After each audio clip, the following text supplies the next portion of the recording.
Hello दोस्तों, veterans, नमस्कार। मैं दीवान सिंह। मैं आपको बताना चाहूँगा कि सवेरे मैंने एक डेफर्ड वेज पर वीडियो बनाया था। और डेफर्ड वेज एक ऐसा हथियार है जो हमें बहुत बड़ी शक्ति देता है पेंशन अपडेशन में, बशर्ते कि इसको प्रॉपर तरीके से यूज किया जाए। और डेफर्ड वेज वाला हथियार ये मेरा नहीं है, इस देश की सर्वोच्च न्यायालय माननीय सुप्रीम कोर्ट ने दे रखा है। और डेफर्ड वेजेज कहते वक्त माननीय सुप्रीम कोर्ट ने यह भी कहा कि ये आर्टिकल 21 से रिलेटेड है। अब सवाल उठता है कि आर्टिकल 21 से रिलेटेड है तो क्या इसके खिलाफ कोई सरकारी वकील बोल सकता है? मेरे ख्याल में तो नहीं, क्योंकि जो डेफर्ड वेज है और आर्टिकल 21 से लिंक्ड है। तो अभी वैसे पता चला था, जैसे आपको तुषार मेहता साहब कहीं उसमें केस में आने वाले हैं पीएनबी की ओर से, तो ये तुषार मेहता साहब को पीएनबी की ओर से केस लड़ने से रोकता है। तो ये तो बहुत बड़ा हथियार है, क्योंकि कैसे सिद्ध कर पाएंगे कि जो आर्टिकल 21 है जिसका फायदा इस देश के नागरिक को जाना है, उसको सरकारी वकील आकर के अपोज करेगा, जो कि गवर्नमेंट के स्टैंड के खिलाफ है, कॉन्स्टिट्यूशन के खिलाफ है। अब इसको हम हथियार के रूप में यह वीडियो में प्रसारित करेंगे और हम ये प्रचारित करेंगे कि इसमें किसी भी हालत में, इस केस में किसी भी हालत में कोई भी सरकारी वकील नहीं लड़ सकता, प्राइवेट वकील ही लड़ेगा बस, और इसके ज़्यादा कुछ भी नहीं हो सकता है। अब मैं एक वीडियो बनाया था सवेरे, और उसके बाद में पाटनी साहब ने भी अपना योगदान देते हुए भेजा है यहाँ पे, तो मैं भी वो भी बता देता हूँ आपको क्या लिखा है क्या नहीं लिखा है। बैंक पेंशन की तुलना डेफर्ड वेजेज आस्थगित वेतन या विलंबित मजदूरी से करना एक महत्वपूर्ण वित्तीय और कानूनी अवधारणा है। इसका अर्थ यह है कि पेंशन कोई मुफ्त उपहार या दान नहीं है जो बैंक कर्मचारी को रिटायरमेंट के बाद देता है, बल्कि यह कर्मचारी द्वारा सेवा काल वर्किंग टेन्योर के दौरान किए गए काम के बदले मिलने वाला वह वेतन है जिसे बाद में रिटायरमेंट पर भुगतान करने के लिए रोक कर रखा गया है। डेफर्ड वेज यही नहीं बनता है। हम महीने के अंत में काम करने के बाद जो सैलरी लेते हैं वो भी डेफर्ड है। अदरवाइज हमको जैसे हम काम करते हैं, 1 सेकंड में काम किया पैसे दो, 1 मिनट में काम किया पैसा दे दो, पैसा दे दो, नहीं। आप काम करते हो और 1 महीने तक आपका वेतन रोक कर रखा जाता है। 1 महीने में जो आपका पैसा दिया जाए वो भी डेफर्ड है। 1 घंटे के बाद दिया जाता है जो आवरली घंटे जो होते हैं मजदूरों के, वो भी डेफर्ड है। और हमको महीने के अंत में जो सैलरी मिलती है उसमें से जो बचा कर रखा जाता है ओल्ड एज के लिए, वो भी डेफर्ड है। आगे यहां इस अवधारणा की विस्तृत हिंदी में व्याख्या दी गई है। डेफर्ड वेज का अर्थ है what are deferred wages. Deferred wage बाद के लिए टाल दिया गया है। वेजेज मजदूरी या वेतन। अब चाहे मजदूरी हो या वेतन, वो तो बाद में पेंशन बाद में आती है। जब कर्मचारी काम करता है तो उसका पूरा मेहनताना उसे तुरंत नगद देने के बजाय उसका कुछ हिस्सा भविष्य के लिए स्थगित डेफर कर दिया जाता है। इसे डेफर्ड क्या नाम है, कंपेंसेशन भी कह सकते हो। बैंक पेंशन और डेफर्ड वेजेज में संबंध। बैंक कर्मचारी अपनी वर्किंग लाइफ के दौरान जो पेंशन योगदान, पेंशन कंट्रीब्यूशन देते हैं या बैंक जो योगदान करता है वह उनके कुल वेतन का एक हिस्सा होता है। काम अभी पैसा बाद में। कर्मचारी वर्तमान में मेहनत करता है, लेकिन उस मेहनत का एक हिस्सा रिटायरमेंट के बाद मासिक आय पेंशन के रूप में मिलता है। अनुबंध कॉन्ट्रैक्ट, ये रोजगार अनुबंध का हिस्सा है कि कर्मचारी रिटायरमेंट के बाद वित्तीय सुरक्षा प्राप्त करेगा। ब्याज के साथ वृद्धि, यह पैसा बैंक के पास जमा रहता है और उस पर ब्याज इकट्ठा होता है, जिस रिटायरमेंट के बाद वर्षों में सुरक्षित करने के लिए इस्तेमाल किया जाता है।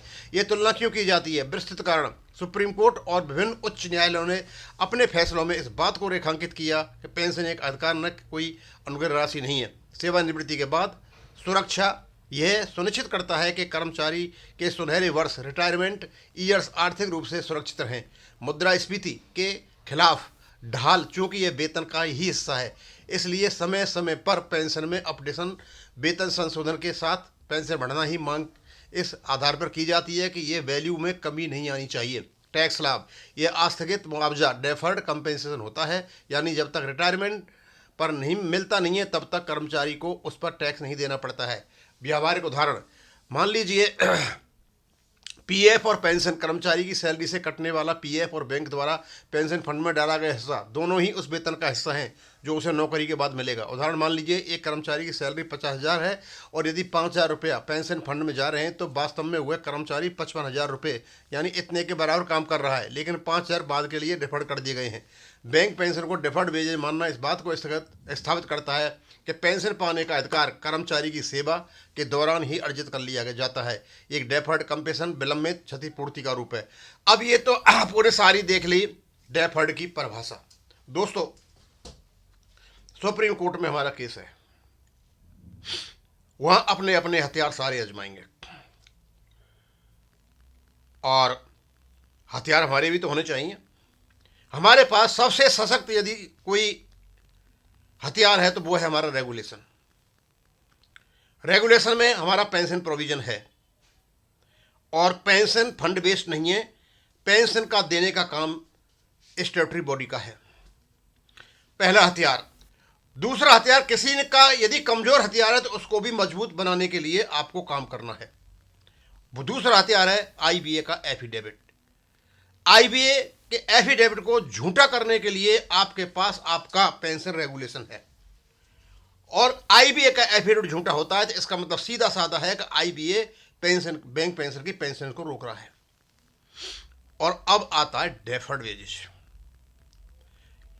मेरे ख्याल से यह एक ऐसा हथियार है जो सेंट्रल सिविल के जो कर्मचारी हैं उनको 1972 में दे दिया गया था।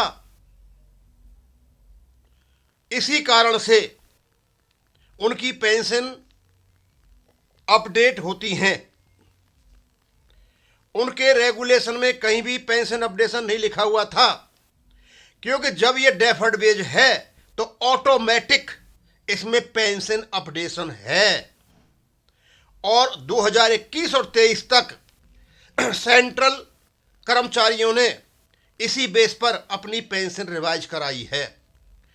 2021 और 23 में कुछ ऐसे कारणों को देखते हुए सिविल के जो कर्मचारी थे, जो एग्जीक्यूटिव थे, उनको लगा कि सरकारें कहीं आकर के इसका बहाना लेकर के कहीं ऐसा नहीं करें कि अपडेशन नहीं करें तो 2021 में इसका अमेंडमेंट किया गया और ये लिखित में आया, लेकिन उससे पहले लिखित में नहीं था। यदि पेंशन वर्ड कहीं आया है और वो डेफर्ड वेजेज हैं तो अपडेशन ऑटोमेटिक उसके साथ इंप्लाइड है, अलग से लिखने की जरूरत नहीं है। यदि आपको अपडेशन नहीं करना है तो आपको लिखना पड़ेगा कि आपको अपडेशन नहीं होगा, तब अपडेशन नहीं होगा, अदरवाइज अपडेशन होगा। डेफर्ड वेज में ये स्पष्ट कोर्ट ने कर रखा है। जब तक आप लिखोगे नहीं कि आपको पेंशन अपडेशन नहीं होगा, रिवीजन नहीं होगा, तब तक आप रिवीजन को नहीं रोक सकते हो, अपडेशन को नहीं रोक सकते हो। अब आते हैं हम दूसरे कोर्ट में और उसका मैं वीडियो भी बनाऊंगा। जैसे ही कोई सरकारी वकील तुषार मेहता साहब जैसे आते हैं तो उनको रोका जाए कि आप तो इस पर बहस नहीं कर सकते क्योंकि ये मैटर जो है केवल और केवल आर्टिकल 21 से रिलेटेड है, आप आर्टिकल 21 के खिलाफ नहीं बोल सकते। और यह सुप्रीम कोर्ट ने सिद्ध कर रखा है कि यह आर्टिकल 21 का मैटर है। और एक बात बता दूं दोस्तों, कुछ लोग अफवाह उड़ाते रहते हैं। किसी ने उस पर डाला कि मैटर्स एंड मैटर्स जो कंपनी है तुषार मेहता साहब और उनके बेटे की है और वो कंपनी इस केस को लड़ रही है, ऐसा कुछ उसमें डाला था। हमने देखा ऐसा कुछ नहीं है, वो एक झूठ थी। हो सकता है उनका बेटा वहां हो और कोई भी हो सकता है, जो लॉ फर्म बना करके बैठा है कोई उसका हो सकता है, लेकिन लॉ फर्म उसकी नहीं है। कुछ लोग हैं आकर के कि कोई ऐसा हम काम करें जिससे एक मतलब उनकी बदनामी हो और वो अपमाना का धारण कर दें। अब मैं वापस वहीं आता हूं, तो मैं आपको बताना चाहता हूं, हम इस पर और वीडियो बनाएंगे। जो केस आर्टिकल 21 से रिलेटेड है, डेफर्ड वेज आर्टिकल 21 से रिलेटेड है, तो बैंक पेंशन अपडेशन का केस भी आर्टिकल 21 से रिलेटेड है। इसके खिलाफ कोई भी सरकारी वकील जो सरकारी पैसे का उपयोग करता है सरकार की ओर से, इसके खिलाफ नहीं लड़ सकता। लड़ सकता है तो पक्ष में लड़ सकता है, लेकिन ये नहीं कह सकता कि ये आपका, यदि इसके खिलाफ वो लड़ रहा है तो सीधा साधा वो हमारे जीवन की आजीविका को छीन रहा है, जो कि सरकार जीवन की आजीविका को नहीं छीन सकती है। ये बिल्कुल एक हथियार है और हम अपने वकीलों को बताना चाहते हैं कि जैसे ही यदि कोई सरकार वकील आता है तो सबसे पहले ऑब्जेक्शन ये किया जाए कि he is not eligible to fight against us because our case is related to article 21, dignity of life, livelihood, इन सब से रिलेटेड है। इस पर और भी वीडियो बनाएंगे हम, ये मैंने परिभाषा बताई और इसका अर्थ भी बना दिया, और इसको हथियार की तरह हम इसको यूज करेंगे, इस पर वीडियो भी बनाएंगे और लोगों तक पहुंचाएंगे कि हमारे पास कौन कौन से हथियार हैं जो हम अपने केस में बैंक में चला सकते हैं। थैंक यू, धन्यवाद।